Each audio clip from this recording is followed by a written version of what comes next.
little hand says it's time to rock and roll.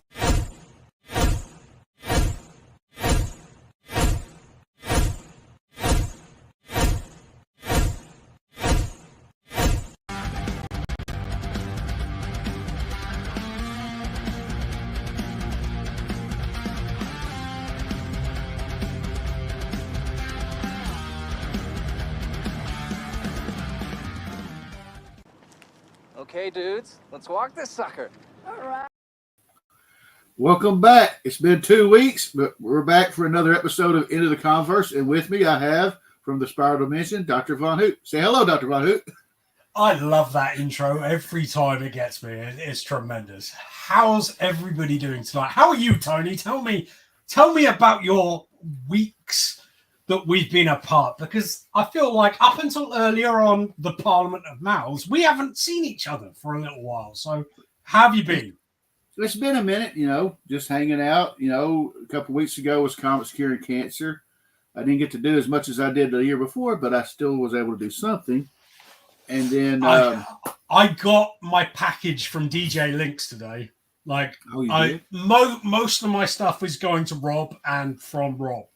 But I got a little bit of stuff from DJ in the post today, so I can't wait to open that. I'm going to do that tomorrow. It's very exciting. Very exciting.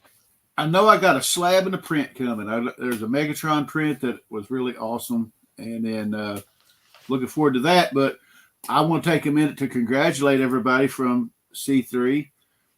The comic book community came together as like butt cheeks, as Mark would say. And, Rob and DJ and Mark and them helped, and the community helped generate over $54,000 for American Cancer Society. It's an amazing achievement, honestly. I can't believe that sort of money can be raised with, right. Like, I don't want to diminish what we all do on YouTube, but we're very small channels by and large, and even the bigger ones of us are quite small. So $54,000 is a lot of money. That is way more than I make in a year, I think. Like, I don't know the currency conversion, but it's, that's a lot of money, and everybody should be so proud. Oh, yeah. I mean, I talk to people that know me, in my regular life, and I tell them, hey, the comic book community raised over $100,000 in the last 2 years for the Cancer Society. And they're like, whoa. I'm telling people in my church, and they're like, wait a minute. Wow. So, well, let's go to the comments real quick. We only have one comment. It's from KBDM. How you doing?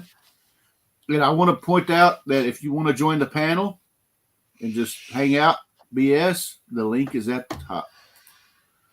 And I got KBDM is a good guy. He's always popping up in my stuff and your stuff, and like it's nice to see you, sir. Oh yeah, it's nice to be seen. And as you can tell, it looks great. I love that poster on the wall. It's a poster, right? It's not. Which one? Which one? The Kiss one. The crazy wheel. This is a 4x4 foot cloth tapestry. Oh wow, cool! And I actually have another one. If I ever get bored with this one, I can change it out. It's the Motley Crue Dr. Feelgood album cover. So. I mean, that's cool, but like it. Let's get the Kiss on the. Oh yeah. So I'm gonna have to walk real quick. Talk about some of the stuff I listened to and some of the stuff I've seen. And because I forgot to pull these, where are they? Okay. So, looky there. Mike, what's up, buddy? Hey! What's up, I was just saying earlier, I've not been on a stream with Mike for ages, and it's awesome to see you, sir. Thank you. It has been a minute. I've got quite a few things to talk about, but okay, my buddy Greg, how you doing? He's the guy that cleans and presses my comics. And then KBDM says, I like your content, gentlemen. Mike, it's good to see you, man. What's up, Tony? What's up, TVH? Not much. How you been, man? Chill. I'm just going to talk about some of the stuff I've watched and read and listened to over the last couple of weeks. Now, I'm down for that. DVH, I failed to mention, I talked about all the cool scary movies I watched, but one of the other things I watched is I'm up to date on Tulsa King season 2. Ooh, are you? I haven't started the second season yet. Is it as good as the first season? Oh, yeah, it's a lot. I think in some instances it may be just a little bit better. Oh, good. Because like Tulsa King, I waited until the entire season was available, and I just binged that one season. I'll try to keep it as spoiler free as I can, but there's a couple other elements. There's a dude from Oklahoma City that he's dealing with it. We've got Neil McDonald. I don't know if you remember him or not, but he was in the Walking Dead movie with The Rock. He was in some of the DC CW shows. I believe, if I'm not mistaken, his character killed Black Canary in Arrow. Who did he play in the DC? I was afraid you was going to ask me, and I don't remember his name, who he played. I'll Google it. How are you doing, Canadian Survivalist? But I'm going to take a minute before I'm just going to brag about what I listen to, and if anybody has been paying attention to me on Instagram, they know I got these in. I got 2 new albums from Stryper in. I've got this acoustic album called To Hell with the Amps.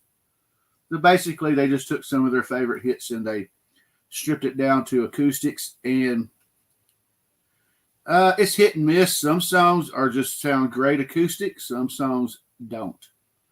Like for me personally, Soldiers Under Command, it gets its punch from its raw electric guitar. And it's missing on this acoustic. Yeah, I haven't heard the acoustic version, but Soldiers particularly is one of that's one of their bangers. And it's a banger for a reason.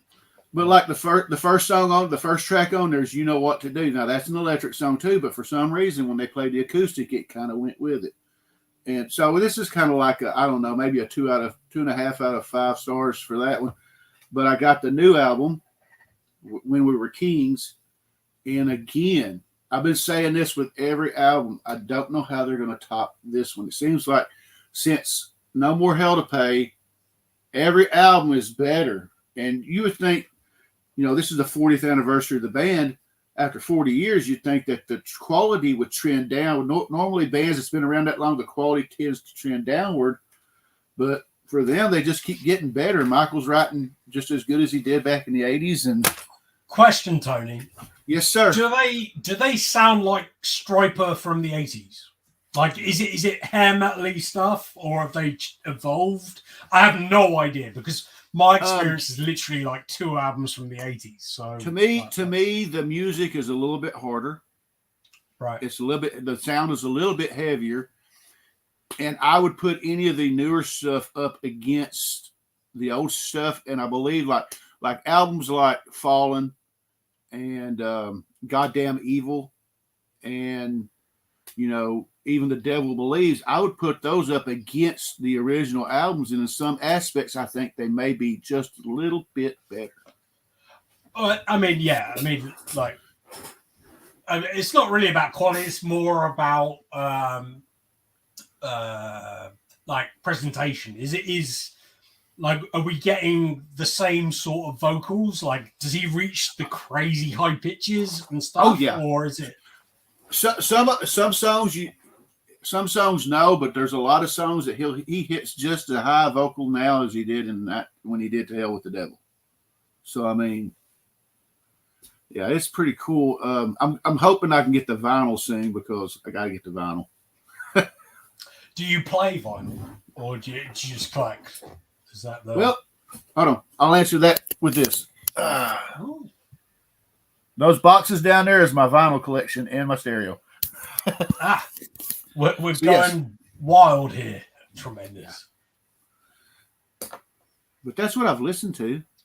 Tremendous. I like it.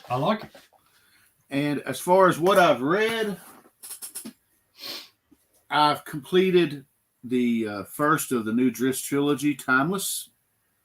Really great story. I'm trying not to spoil it too much, but well, there will be some spoilers. At the end So of the let's get some questions into that for people that don't know about that, because I saw you talking about that on DVH's channel, and you said that's like the 30th book in the Driss, yeah, catalog. So where does Driss come from? Is that a Forgotten Realms thing? Is that yeah, yeah. okay? All the Driss novels are taking place in the Forgotten Realms. All It right. started in 1989 with the Crystal Shard. And what's Forgotten Realms? Is that supposed to be like the Easternly stuff? Is that what that was? Or is that the vampire stuff? I thought Ravenclaw was like the vampire stuff. Yeah, Ravenloft is vampires. Okay, D&D has like at one point in time they had 5 different realms. Yeah, because I remember it was like in the 90s. I remember when they started it. My dad was like, he was into some of it and some of it he wasn't. All right, so explain those. Let's go into that. So we got Forgotten Realms. We got I don't know if I can name all of them. I think there was one called Planescape, but yeah, there was Planescape, Dragonlance, Ravenloft, Forgotten Realms, and there was another one I can't think of what it's called. But Dragonlance and Forgotten Realms are the most popular ones. You got the Dragonlance Chronicles. You've got Ed Greenwood, I believe that's his name, created a Forgotten Realms with Elminster, and then R.A. Salvatore got to dabble with it a little bit. Now, Drow were mentioned briefly with Ed Greenwood, but Salvatore took the whole idea of the Drow and created the culture behind the Drow society, living in the realms of the Underdark with Menzo Baranzan and Ched Nassad. I think there was a third tale. And the Drow society is basically, if you don't get caught doing it, it's legal. You can walk up and stab somebody in the back. If you didn't get caught doing it, hey, it's all well and good. Is this set in like a desert setting? Is that what it is? Is it supposed to be like Arabian Nights type of thing? Or? No. I always get the idea of like for example, the very first book, the Crystal Shard, took place in a region called Icewind Dale, which basically is Arctic tundra. Ice. Okay. And that was a pretty good book. And then it progressed to like where Mithril Hall is, when they're trying to find Mithril Hall in Streams of Silver, the second book. It's more of like a mountainous forest region. Okay. And now you get later on like the Halfling's Gym. Now that actually takes place in a town called Calimshan. It's farther, or Calimshan, which is basically farther, and that's where you get your Arabian Nights thing. So it's like a blend of just about everything in this one realm. I always thought it had a desert motif. I'm remembering like modules that they had from back in the day, but that just might have been like starter stuff. But like, so I'm gathering it's just like, because Forgotten Realms, it sounds like just places that have been forgotten kind of thing within the D&D universe kind of thing. Yeah, if you look at the giant map of Farin, which is the Forgotten Realms, it's massive, and I mean, that's where you get your Baldur's Gate, your Waterdeep, your Neverwinter, all that stuff. All that's from Forgotten Realms. Oh, yep. I didn't know that. I thought Neverwinter was a part of Ravenloft or whatever. That's surprising. But in this book, he is dealing with the ramifications of the last trilogy. His father, that's been dead for centuries, was resurrected for unknown reasons. Now he's dealing with the fact that his dad's alive, and also dealing with the fact that his dad is. It's kind of like when you deal with somebody that he's 100 or 200 years removed, and their beliefs are different from. It'd be like taking somebody from 1950 and automatically time traveling them to 2024 without seeing anything that's happened in between and adjusting to 2024 standards. Does that make any sense? Yeah, it'd be a big jump. Yeah. So that's pretty cool. I guess the best way to explain it would be like when Captain America came from the ice, and that was a hell of a culture shock. So I mean, yep. But it's it's the whole issue with vampires and the immortality, or I guess anything with immortality. It's the reverse, like keeping up with the times over the years kind of thing. And that was just a sub part of it. The main aspect is they're dealing with there's apparently there's a demon uprising, so they're fighting a lot of demons, and it's really good. Like I said, I'm reading the second novel now called Boundless, and man, I've been reading these since the '90s, and I'm on book 35 and out of 39, so we'll see how it goes. I still got to buy the last because when you had said that, what is it like? How many books for how many years? 39 and 35. Yeah, it's basically like a book a year almost. You know, it's pretty good for a franchise. And what I think is interesting about Salvatore, he's my favorite author, obviously, is those aren't the only books he's written in 35 years. No, he's written a bunch. He's written some Star Wars books. He wrote the Demon Wars. He wrote another Forgotten Realm set, a 5-book set called it had to do with a wizard named Casterly, which was pretty cool. So yeah, he's written a lot of books. So I actually know him from Star Wars. That's where I ran into him too. But then I'd seen him, cross over to D&D. But there was a couple writers that were doing that, back in the day, like Steve Perry. He was writing for Star Wars. He was doing Magic the Gathering, and he was doing like some other books at the same time. So I was kind of the same, where I tended to follow authors like that. I know the 2 most often Star Wars books that I know that he wrote is, I can't tell you the name of it, but he did one for the New Jedi Order in which Chewbacca died. They made him do it. He didn't want to do it. And then he did one. He did the novelization for Attack of the Clones. All right. Hey, Kenneth, how you doing? Hey, Kennedy. And we got DVH omnipresent as always. And so I want to take a minute and tell it and say my get well wishes to Chris, the comic vet. He just had surgery. He's recovering from that. And I wish him all the best. I hope he gets, look forward to see him soon. Again. But yeah, this was the cover for Timeless, the full cover, which was pretty cool. And hold on a second. Okay. There's the wife. So, guys, what have y'all been up to? I've been at work with a cold for 2 weeks, but now I'm off for 2 weeks. I don't have to do anything for 2 whole weeks. It's very exciting. And see, the funny thing is usually when I go on vacation, that's when I get sick. Right? Isn't that the... I genuinely don't want to get sick again. Like, it's not like I was dying or anything, because I still went to work and everything, but like it wasn't fun. I didn't enjoy it. With your nose is streaming and you just have a pounding headache for like a week. And it wasn't because of that thing that happened a few years ago, because I tested for that. So it was just a run-of-the-mill horrible head cold that lasted for 2 weeks. And I think I'm over it now. You just mentioned the worst part now, because I mean, everybody gets sick, right? And on a yearly basis, and it could be something as regular as the flu or a head cold, or I mean, just a temper tantrum, a headache kind of thing. But okay, now we got to deal with this thing where, like, every time we got to get, we get sick, we got to get tested for that. And nowadays it's like, before it was like I would get sick and it was just like, yep, common cold, I know what to do through it. Now it's like, you question all these other things, like, damn, now I got to go get tested. Some of these symptoms feel like this, and it's like it plays this whole head game. It's like, You see, like, what was a month or two? Well, it was around the end of August when I got sick that weekend.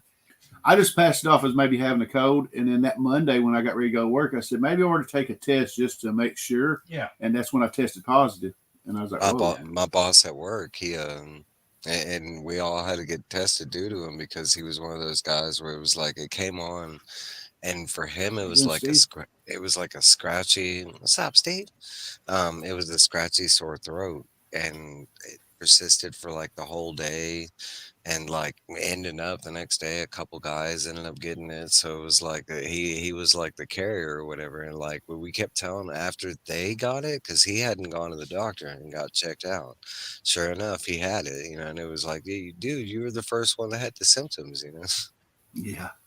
Good evening, madam. How you doing tonight? I don't know if you still Stephanie. have any of your comics available, but if you do, if madam was selling her Halloween cosplay variant covers, and if she has any available, you can message her on Instagram to order a copy. She says she's cooking, but she's listening too. And it's a really good book too. And now I'm hungry. It doesn't take that long. Now he's hungry. Like, I heard the word cooking, and I was like, "Oh, I bet that's good." Oh. You implied food. Well, I'm going to talk about my recommended read because I recommend the one I showed. But since this is spooky season, this is going to be my recommended read for this week, and it is The Trade for Freddy versus Jason versus Ash. I have that. Yes, I co-sign it. Yep. It's very awesome, and I was led to believe, or I believe it says in the foreword, that they used either part or all of the script for the movie they had planned on making and scrapped. We were supposed to get 2, and it's such a horrible story because I want those so bad, because with the next one we were supposed to get before they even came up with the Ash design was Freddy versus Jason, Leatherface, and Leprechaun. And I was so for that idea. I was like, come on, yeah, I could do this horror mashup where it's like you just take some slashers, some mystical monsters, throw them in a movie, and let's go to town. I don't care what the plot is. I mean, as long as it looks decent, it's got some blood, let's do it. Have you heard about the Hellraiser versus Jay and Silent Bob film? I did. Yeah. That's mental. Like I would have watched the hell out of it. I love those, especially those mashup ideas. And look how well Jason versus Freddy was. And I can remember at the time, everybody was knocking that movie down. No, it's not going to be good. You can't mix the franchises. They're different type of killers. They're not going to. Oh, it was such a good movie, and like that could have been, if they would have done it right. That could have been the beginning of like a MCU kind of situation where, I mean, like they. Yeah, the thing about that movie is it is not a good horror movie. No, it's not. So it depends. It depends on your horror movie, like what you want. Like it's not even slightly scary. Like, no, I want to. It's up in the Jason X or Jason 10. Range. I loved it. And I showed it to my friend, and it ended. Yeah. And I can distinctly remember him saying, "Well, they could have tried to make it scary." And I was like, "Well, that's not the point, is it? Like you've seen this movie. It's a fight between you have their movies if you want to go get scared. This is the movie where we get to see 2 scary guys beat the hell out of each other, no holds bars. That's what I want to see. I mean, for all intents and purposes, and I would really go for this.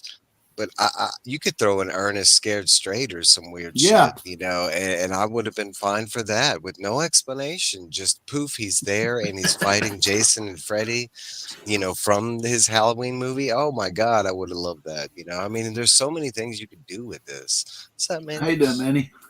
I mean, I was gonna say. Go ahead. I was gonna say you could throw in like, just like. James Gunn is kind of doing, where you could take like very obscure, unused, horror icons and make them big again. Like think about seeing Pumpkinhead in a movie, or versus Jason versus Freddy, or the Gingerbread Man, or I mean, some weird guy. I mean, they could pick and choose, and it could be a cool thing. They could honestly do it if they did it, because it's not really a script, right? You don't really need a big script. Just get a couple cool actors, throw them in there, get the horror monster mashups, and you could do like a yearly thing where this is like, the Treehouse of Horrors type of thing, where everybody gets excited around Halloween to see the new Versus flick, Yeah. Well, my thing is, like, slasher movies proved definitively that you can do the same story over and over and over again, and nobody cares. Like, as long as it's executed well enough, they'll all come back to it. But they can't help but interfere with that sort of formula. So I want to see everybody in space. Like, we've seen Jason, we've seen the Leprechaun.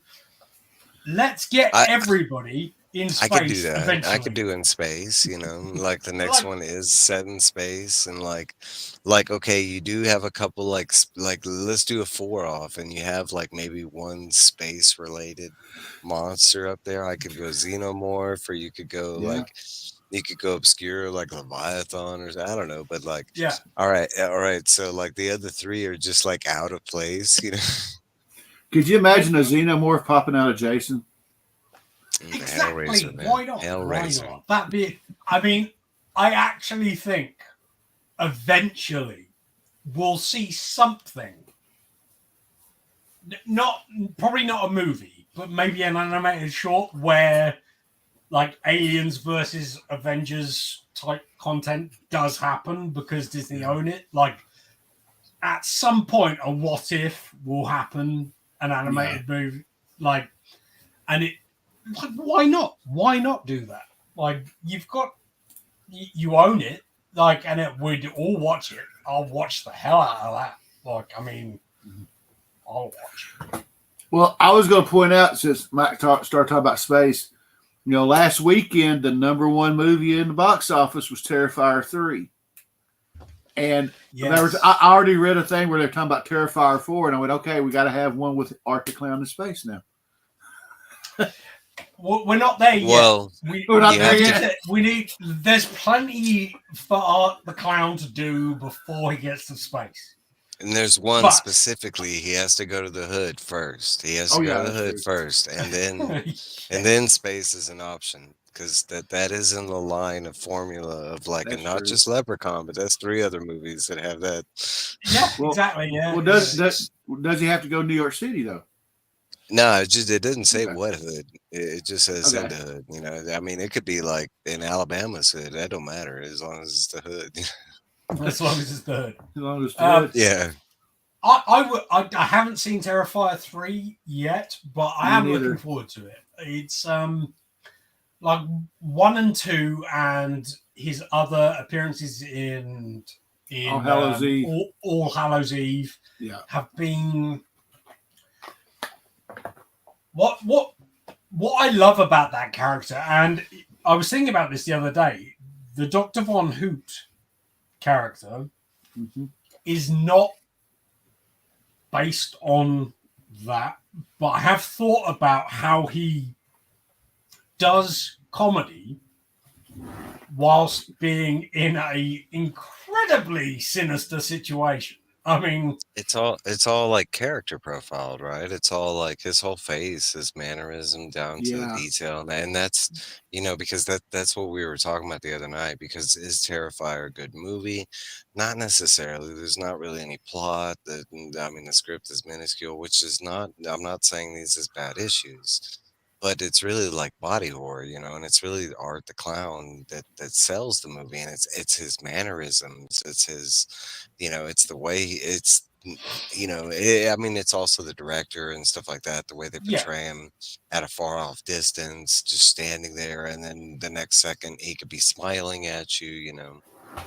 I mean, the thing is, he could be Art the Clown dressed exactly how he is and just walk around like Michael Myers and do the same thing, but because he acts like a mime effectively, and he is a clown, like he like acts like a clown, he, like the winking and it's incredibly sinister. Like, don't get me wrong, it is as black humor as you can get, but he is funny at the end of the day, and that really appeals to me.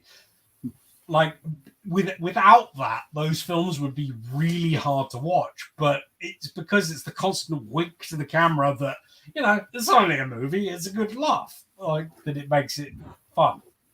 He's actually the rated R Joker that I envision when I read the Joker, you know, because that's pretty much how he is in the comics. But we never get to see that. Hold on, guys. I got to bring up brother. He's sitting backstage. He hasn't been on the show in a long time, so help us welcome Mr. Scotty Vaughn. What's up, fellas? Hey! Are we talking about Terrifier? We're talking about horror movies, and Scotty pops up. Yeah. Hell yeah. I'm in. Well, I was going to mention, in All Hallows Eve, I can't tell you the guy that played him in All Hallows Eve. Me and my brother Jeremy was talking about it, and he went to see Terrifier 3. He loved it. I was like, that guy was good, but David Howard Thornton playing in the Terrifier movies has knocked it out of the freaking park. I mean, he actually has previous experience as a mime, so that works to his benefit.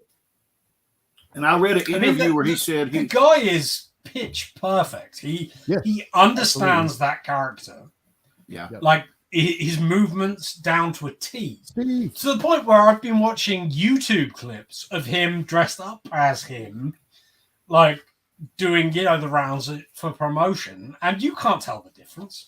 Like, no, it looks like him from the movie. Yeah, it's not because he's in a film. It's because that guy brings that character to life, and that's perfect. Like, more so than anybody else, probably.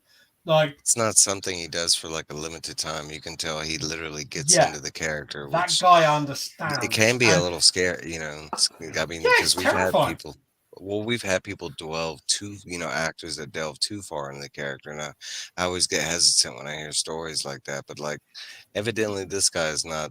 He doesn't have those issues. Well, I would say his commitment to the character probably ends at the sort of how he delivers his movement, and sort of it's not about the murder and stuff. It's about the mime, like the miming and the clowning and comedy clowning sort of stuff. It's perfect. Absolutely. I was going to point out. I read it. Have you guys all? Who all here has seen the new one? I haven't seen the newest one yet. I haven't seen it either. I haven't seen it. No, I'm going to see it later this week because I'm off all week, so I can. Nice. Now, I was going to point out, I'd read in an interview where David Howard Thornton said that he would love to play the Joker, and I was like, I could see it. I mean, take my money. Cool. I'd love to. I'd love to see that. But at the same time, but I could see it. It's all. Like, I mean, I haven't seen Joker 2, so I can't speak about what happens in that movie, but it's got more to do with what they want to do in the movie, surely, than what the character actor wants to do with that sort of portrayal. I don't know. I've heard Mike talk about it before. Actually, it's the opposite. This was all for the second movie. The first one was all Todd Phillips. The second movie was literally like a dream because they didn't know what they were going to do for the second movie. They all had ideas and there was like subscripts, but good point. He had a lot of input in what happened. Yeah. Well, he said he had a dream, and that's when he came up with the musical aspect of it. Because after that, they wrote the script around that kind of thing. But that's where I don't know. But I mean, who knows? I mean, who's to say where most people's scripts come from? I mean, sure. I'm just not a big fan of musicals, personally. I have to also say, Scotty has the best shirt tonight. Yeah, thank you. He's rocking the Geiger shirt. It's my hoodie. Tony, respect, but like the Geiger is the one. Yeah, I like his. I like Mike's. Now, Mike's shirt is pretty awesome. I like that Heroes Con shirt too. That's awesome. That Heroes Con, so nice. Well, I was going to talk about some of the things I watched this week. I watched the remake of Salem's Lot. I watched the original Salem's Lot. I watched Clerks 3, and I went through and binged all of the Scream movies. Ah, cool. I finally watched 4, 5, and 6 for the first time. Yeah, I didn't even know 5 and 6 existed till this week. And 6 is in New York. I haven't seen How did 6, you not but know I've seen that? 5. Well, that's 5 mad. was good. I don't know, man. I don't know. Anybody watch the Scream TV show? I've never seen the Scream TV show. I did. I forgot there was one. There was 3 seasons. It was a little weird how they did it. It's 2 seasons and like a movie sort of thing. I was going to say 2 seasons and then a separate season, but is it good? Some of it is good. Like the it's first very 2 much. Seasons. It's really difficult to do slasher stuff over a long period, like it just is. 8 So hours. it has its moments where it's great, like it really, really is effective, but it's definitely worth a watch. I'd sort of recommend it if you like episodic TV that is slasher based. Like it's probably one of the better slasher episodic TVs. It's all right. Yeah. Well, Sweet. since you mentioned the Scream TV show, that makes me ask you a question. Do you think there's actually an audience for prequel shows, like, say, if they did one based on, before Freddy became Freddy or before Jason became Jason? Do you think there's a market for that, or? Well, I can tell you right now that is what we're gonna get with Jason. Yeah, we're about to get that. We're about to get We that. are. with Freddy, We're too. gonna have a prequel show, which is the build up to Friday the 13th Part 1. So it's essentially going to be Jason as a little kid and his mum losing her mind slowly and probably killing. That might work. Of all of them, I think that might actually be quite watchable. So we'll see. But they've talked about Elm Street for Max, the prequel to Freddy Krueger. And I feel like the trouble with doing episodic TV in the US is that you always have to keep going. Yeah. Like you can't write an end. You can write an end line, but you can't get to that end line until it's not successful anymore. Like you have to keep doing it over and over and over. So the story of Pamela Voorhees and Jason could be a compelling story for one season. Yeah. But what they're going to do is try and like bulk it out and bulk it out and bulk it out until it becomes not as effective. Like they can always sell it as a season. Then there are shows that just run for a season. That's it. And I think it would make for a really solid, just single season. They did it in the comic books. They did a what was it, like a 3 or 4 issue series where they kind of ventured into that, and it was pretty cool. They could definitely do a season. I think they'd be milking it if they tried to especially do anything if you like open end it towards the movie, like I mean there has been I can only think of a couple shows that have done that, not related to a movie, but where it was just open and closed. Like it was, I can't remember, it was like Low Sunny Down or something like that. There was a cop thriller show on AMC that did that with just one season. It was just, it started and ended, I mean, it does happen, but it is really rare. It is, US especially TV, nowadays. Yeah, it is. Yeah, I was gonna say, Scotty mentioned the Friday 13th. That was a story called Pamela's Tale, right? Yeah, Pamela's Tale. Yeah. I've never seen it, but I know that basically she's telling her story, and then I do know at the end of the story, you find out she's telling it to Annie, who she had just killed. Her body sitting in the Jeep. You're like, wow. Yeah, I have those over here somewhere in one of these boxes. Need to dig those out. But, yeah, like I said, I went back when I watched the Scream movies. Okay, now this is just my personal feeling, but when 4, 5, and 6 come out, I refused to watch 4 because personally I thought that it ended with 3. They should have just left it alone. And then my daughters going, "Hey, Dad, you got to watch them. They're really good." And then over this weekend, I finally watched 4, 5, and 6, and I was like, "Holy shit!" I mean, I told DVH I put 4 right up there with the first one. I loved it. Yeah, they got a lot better. Yeah, they didn't. As far as the newer ones, especially when they brought back Courtney. Like I think that's the one that got real good. I can't remember what they were titled. I told my wife, I said, it's very rare to see a franchise that long and every entry is actually good. So, I mean. True. Yeah. But are we getting Scream 7 next year? Because I see a date set for January 2025, but are we getting it? Maybe. I think the actors from the previous trilogy are not likely to appear. Is it a trilogy? No, it's just the last 2 movies. Yeah. The last 2. Yeah. They were supposed to be doing it, but my understanding is they aren't going to do it anymore. you know, maybe we'll get it. Right. We'll see.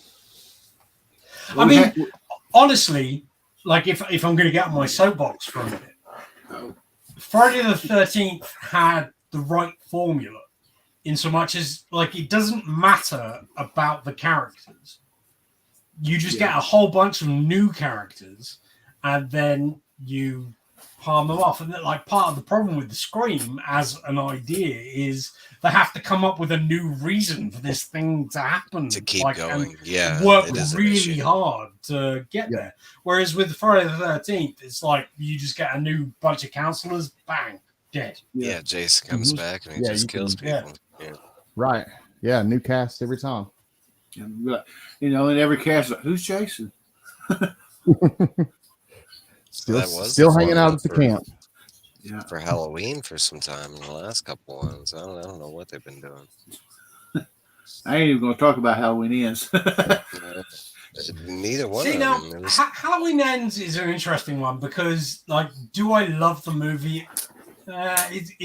It's fine, but like they had the opportunity to make a new character with that, and they just killed it. And I mean, sorry, spoilers. Like it doesn't end well for that one character that could have been another villain that could have gone on to do things, and it nothing.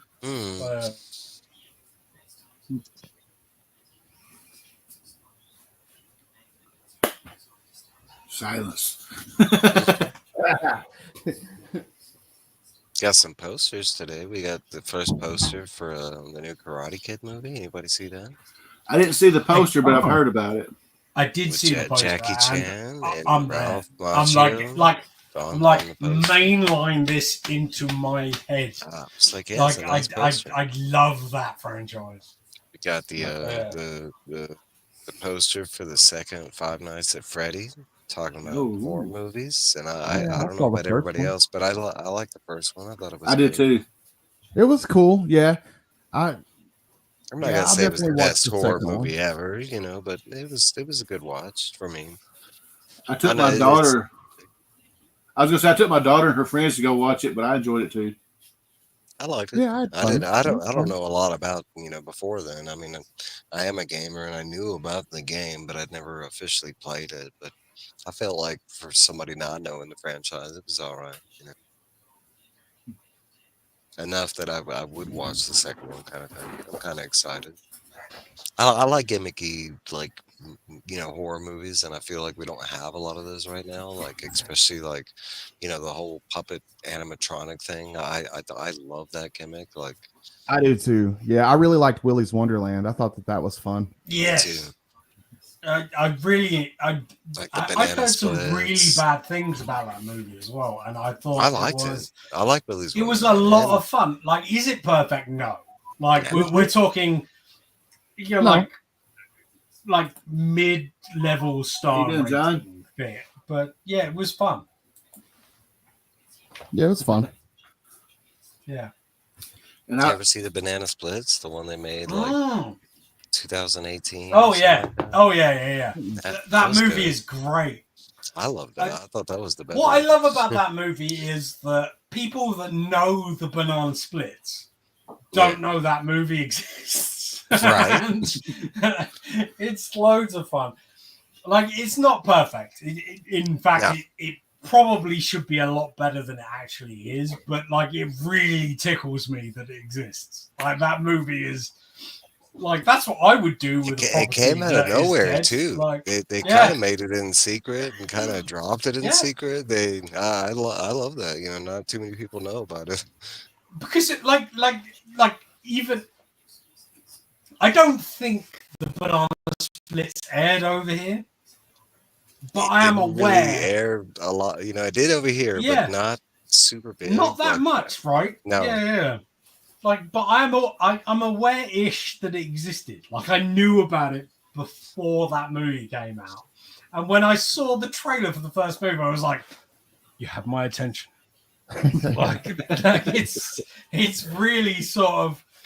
You know, my thing was always like they made the villains like animatronic. I think it would have been funner if they'd been something else. I don't know, like either like the whole cast went insane or they got possessed. Like if the puppets were possessed, the people's yeah. hands were still If you see what I mean, like the puppets went crazy. That would have been more fun. But like it's way better than it gets credit. I mean, it's not great, but I like it. This is the gist of it. Well, I haven't talked anything about comics. But do you guys have anything you want to show off? I got one thing, and that's it. I haven't been able to buy any new comics, but I did get this from our buddy Durs. I bought this off of Whatnot Option, and it was a cover buy. But I got this issue of Transformers. That's a really cool cover. And I actually paid more in shipping than I did for the book itself. Yeah, Durs is doing a real good job on his Whatnot streams, and Durs is killing it. Yeah, if you haven't done it yet, go check it out because I've seen a lot of good books going for mad prices. I mean, yeah, I'm proud of my buddy. He's doing good over there. Yes, he is. Big things. But if y'all got anything you want to show off, feel free. I mean, I got a few things I can show. Okay, Scotty. Yeah, man, I got some Marvel Masterpiece XLs this past week. Yeah, I was going to ask you about them because until you showed that, I didn't even know that existed. Ooh, yeah, these are cool. They're kind of expensive. Yeah, that's my baby. Oh, sorry. Target. You can find the packs of them at Target, and they're kind of expensive though. They're like it's $40 for 2 3-card packs. Wow. A pack? Well, the 3 cards per pack. Oh, okay. They're a little steep, but I just wanted to have some. I love these. I love Marvel Masterpiece. More like I mean, it's not that bad though. You think about it, like let's say 3 pieces, and you look at them like art prints. The art prints are usually like 10 to 15 a piece. That's true. And like you get 1 numbered card per pack, so you do get one that's like limited to, I don't know, 1 in 2,000. Yeah, hey, 1 in 1,500, something like that. What's up, Rich? What's up, guys? Platana. What's up, Rich? I like that. Yeah, that's really cool. How you doing, Rich? I didn't even know these existed though. This is really neat. I didn't either until the other day. They're just blown up trading cards, right? Yeah, they're just bigger, 5x7, 5-inch by 7-inch. It's art. It's Jesco art from 2014, I think, 2016, something like that. But they're cool, man. I like them. This one's like 1 in 1,500, so that one's numbered and limited. That's pretty cool. Ultron. And then I had 2 of these, but I sent one to Fable. But there's a Gamora that's really nice. I missed the beginning of this. Are these the Whatnot trading card packs? No, this is Joe Jesco Marvel Masterpiece XL. Okay. That's really trading cool. card. And then I got this is the first Zodiac. This is my dollar bin find for the week. Oh, wow. Paid $2 for that. First Zodiac. So I'm glad I have that. Cool character. And I got a buddy of mine gave this to me a couple weeks ago. I just thought I'd show it, but some more Mark Spears. It's that foil cover. Oh, yeah. Oh, wow. Yeah. I didn't get that one, but like I love the Mark Spears stuff. Oh, dude, the interiors, I'm a little bit on the fence about. Like it's fine, but it doesn't read. But the exteriors are amazing. Oh, they're fantastic. Yeah, I'm eating it up. Fire. Yeah, I've seen a lot. I absolutely love it. But yeah, that's there's a few of the things that I've picked up. Oh, dude. Hold on. You guys will enjoy this. We got some Transformers and Marvel fans here. Hell yeah. I'm loving this Death's Head figure. I absolutely love it. Yeah.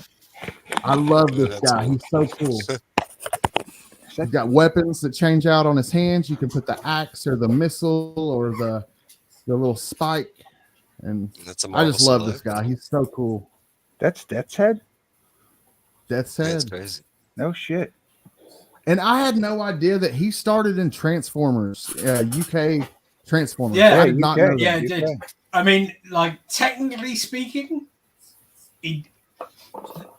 the name Death's Head, and there was a character that happened before Transformers. So they repurposed the name for the UK series, which is why Marvel still owns it, and Hasbro don't. Which is why this is so cool, because like Marvel have put this out, whereas like Hasbro couldn't touch the character. So that's really awesome. And also, that's the only character that has any connection to Doctor Who. And that's how isn't that how he made it from Transformers to the Marvel Universe, is through Doctor Who somehow? Yeah. Sort of, yeah. I mean, in like real world, it's because Marvel owned it and Hasbro didn't. But yes, that's how it happened in the continuity. Wait, so how did Doctor Who get involved in this? Because in the Marvel Doctor Who series of comics, he made an appearance and then got taken over to his own book. What the F? I've never heard this. It's like Doctor Who sent him into some sort of, I don't know, sent him somewhere, and he ended up in the Marvel Universe. But I don't sent him to the spiral dimension. Yes, there you go. There you go. Rich knows. So Doctor Who can send other characters from other franchises. What? I mean, it's pretty cool. Like, because like I love Doctor Who being, you know, a Brit and a Brit that loves Doctor Who. But like, it's cool that like that one thing from Transformers. That's nice. Made it across. Oh, that's cool. Backlash. Whiplash. Yeah. But yeah, that's all I really got besides new comic book day stuff. That's like OG Whiplash. Yeah. You've got so many cool toys. Like, dude, it's like, getting out of just control. Off screen, you've got so many.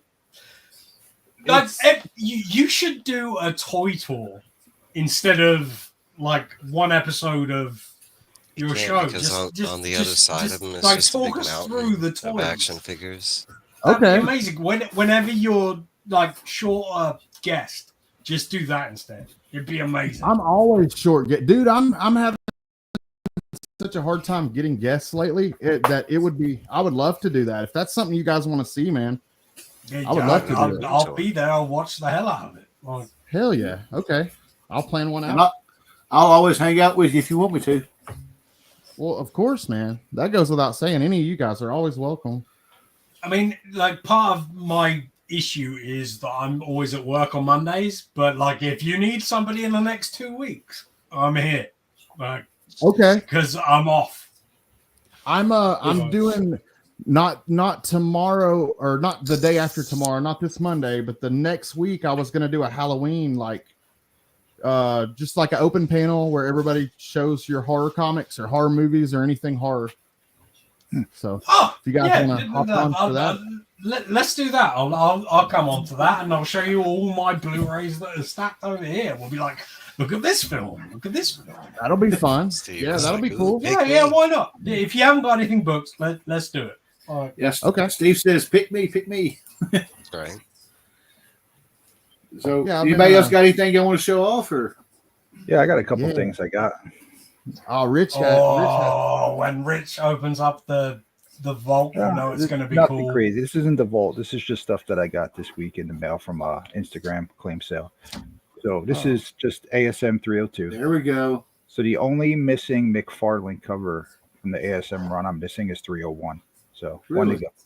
Yeah, but they only did 17 books or so, something like that. Yeah. It wasn't a lot, but they're all pricey except for a few. This is cool because I already have the first print graded. The second print, I love that. Second print, Oh, yeah. that's amazing. Pun intended. Dude, I love the back. I love how they did the second prints of those. Like sometimes I like the second prints more than the first. Even the ASM 361 second print with that different color background. I don't know. I just like it for some reason. It's better. Yep. I Agreed. got Iron Man #9. Ooh. And this Yeah, I one like is that. That's a cool cover. this is no one's radar, and I'm just a weirdo with some stuff. So this is Commandos. Sergeant Fury and the Howling Commandos #5. This is the first appearance of Marin Strucker Oh wow! Pretty cool. important character. Yeah, Yeah, it is. And I bought this under the impression it was like low grade, but it's actually pretty nice. It's just discolored. It doesn't have a fold mark, a tear, anything in it. It's just a little discolored. That's really dirt cool. cheap. Dirt cheap. Yeah, I like that one a lot. So this might be, I might grade this book at some point, but because it's just a cool first appearance. That's it. I just got 4 books. That's all I'm showing. that's cool. Very nice. Oh, Very man. nice. I was gonna say I could see that last one you showed being on a clean and impression video. Yeah, it's. I'm tempted to double hop it to try to get that white back in it because it's got like a coffee stain look to it.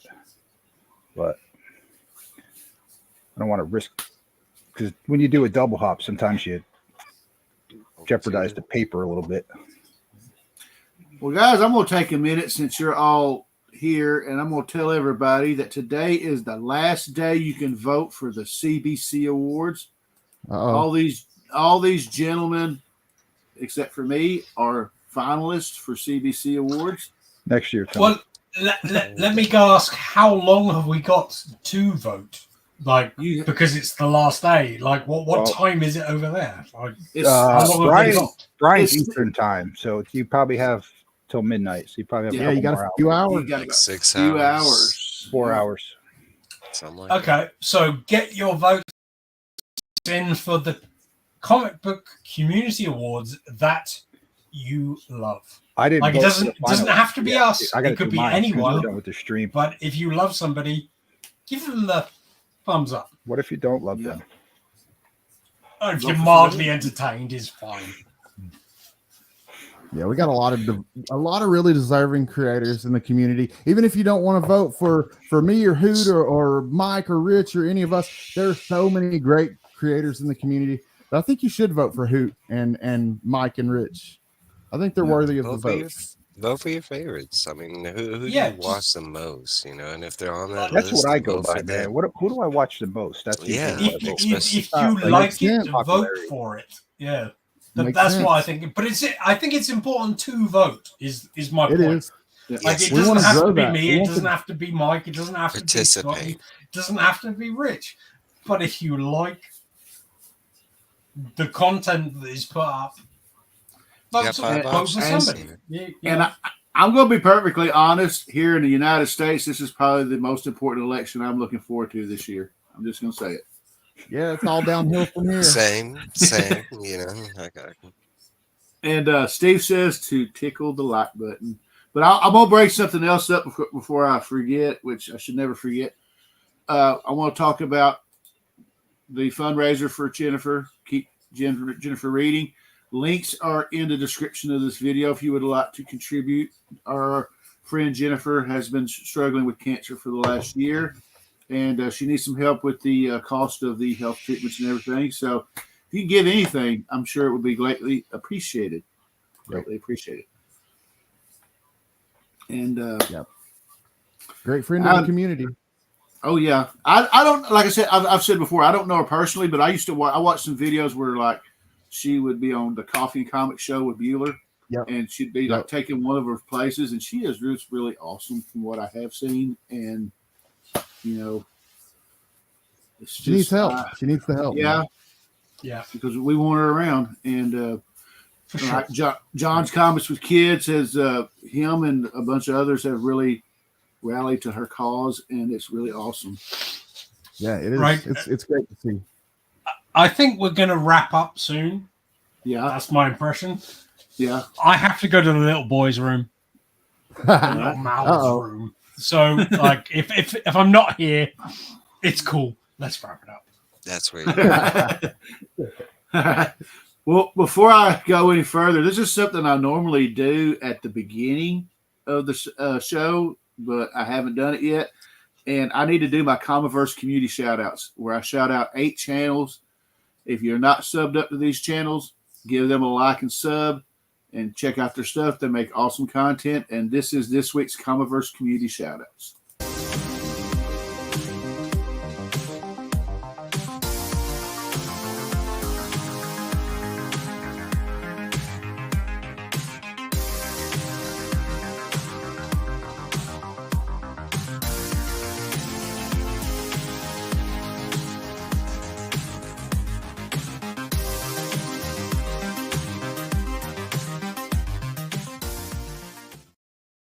like I said, that's my Comiverse Community Shoutouts, and Good sub ones. them up.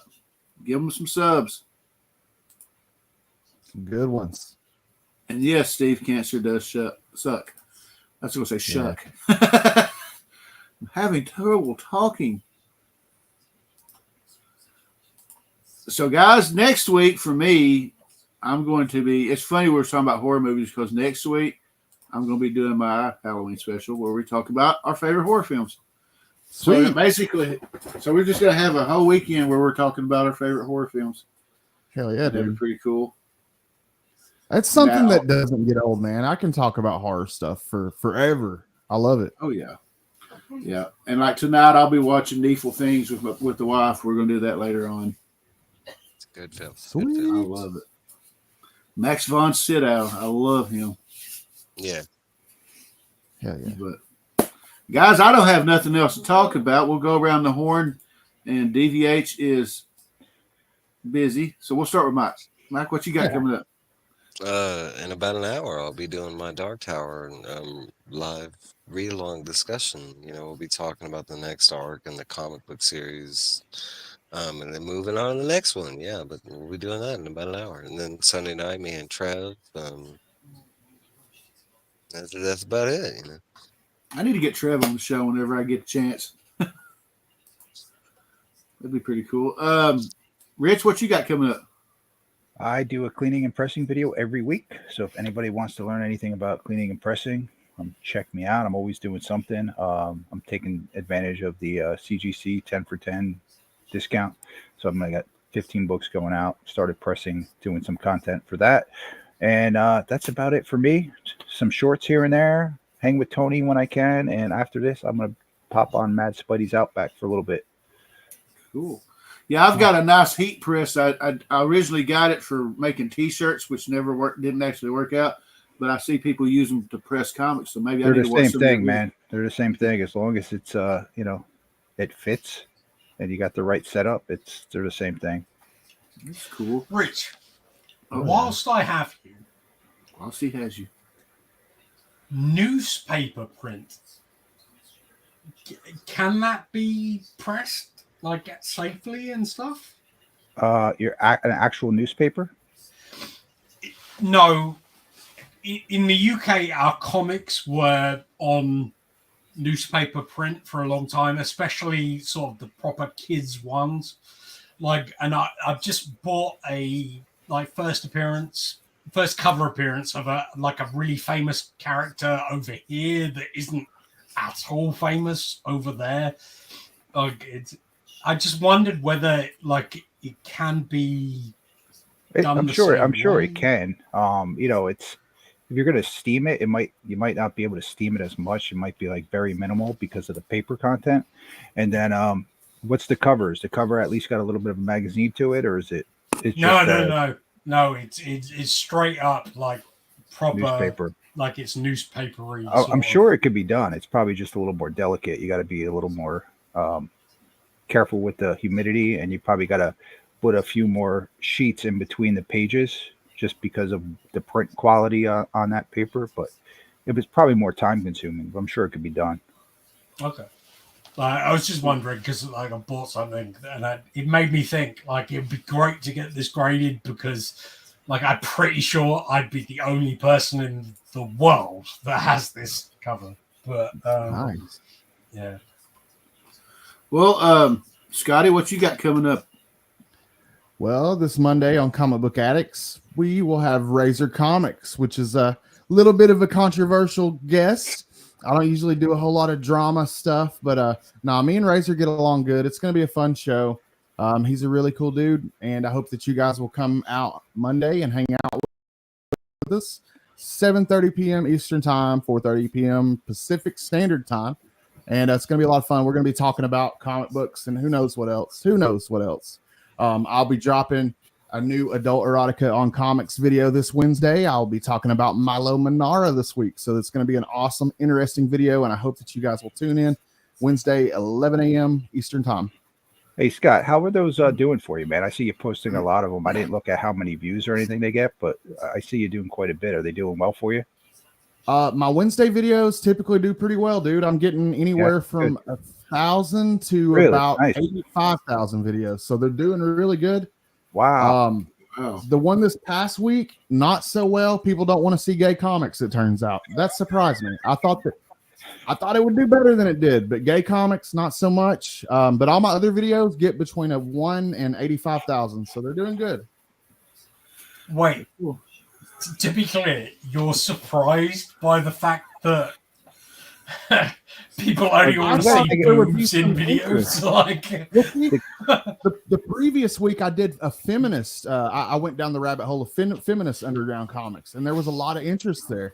So I'm pulling your leg. I'm all with what you do. It's all great.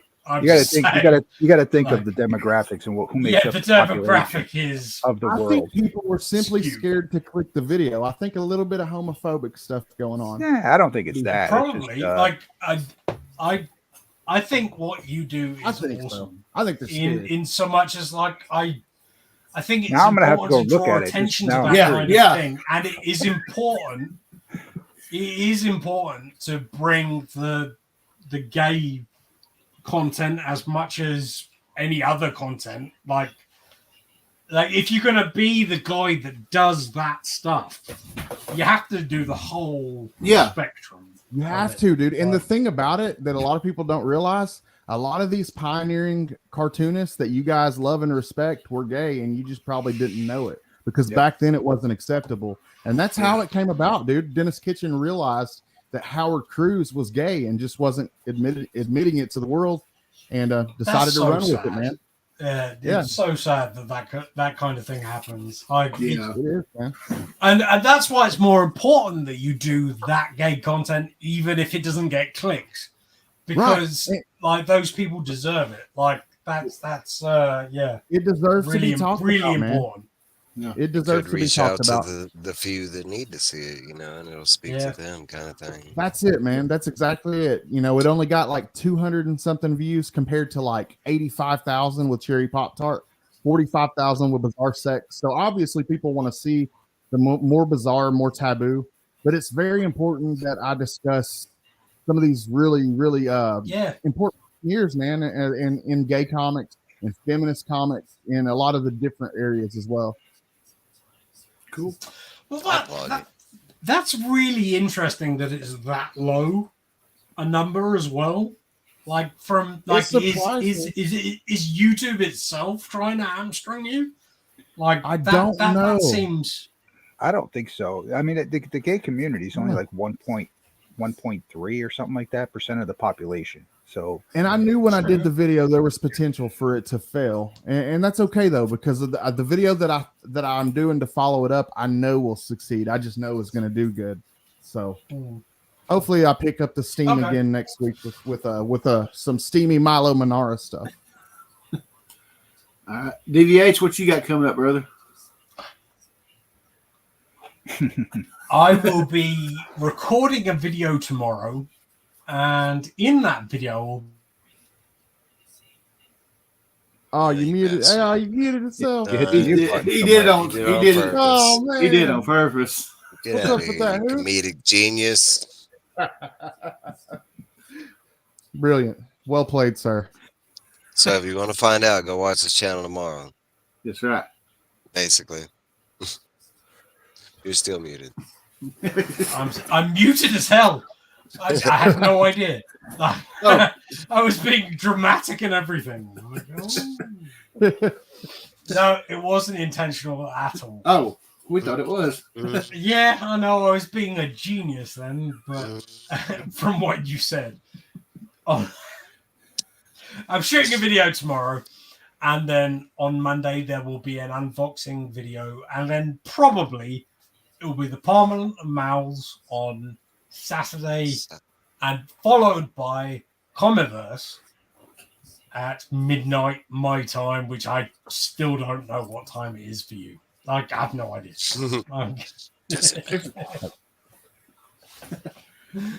Well, hopefully Trev's still in here, because I was going to bring up his comment, because I made a comment that I'd like to get Trev, the shipping guru, on the show. And he showed Maybe up. in the future. And then he showed up. I said his name and he appeared. How you doing, Beckerman? Beetlejuice. Beckerman.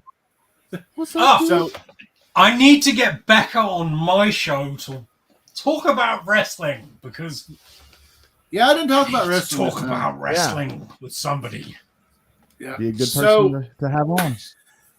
so for me, I don't know if I'll have any videos out this week. I may film. I've ran out of figures I really want to unbox. So I mean, and I've been kicking around. Now y'all can tell me if y'all agree with it or not. I've been kicking around doing a book review for each one of the Driss novels.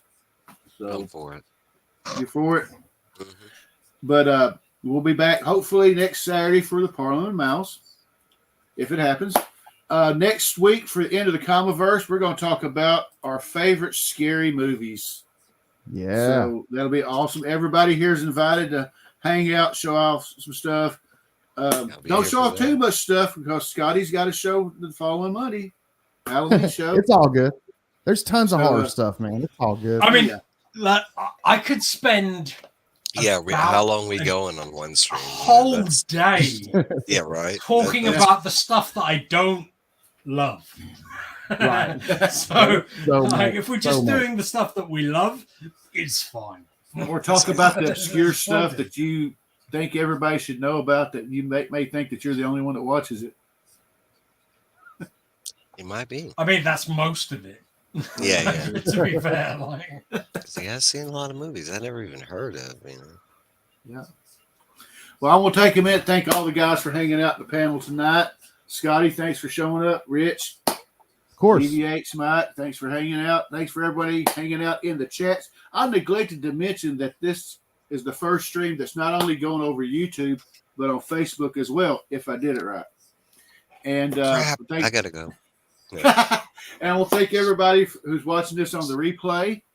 And until next time, we're going to get out of here, and we'll see y'all later. See ya. Will we ever see each other again? Who knows? God willing, we'll all meet again in Spaceballs 2, the search for more money.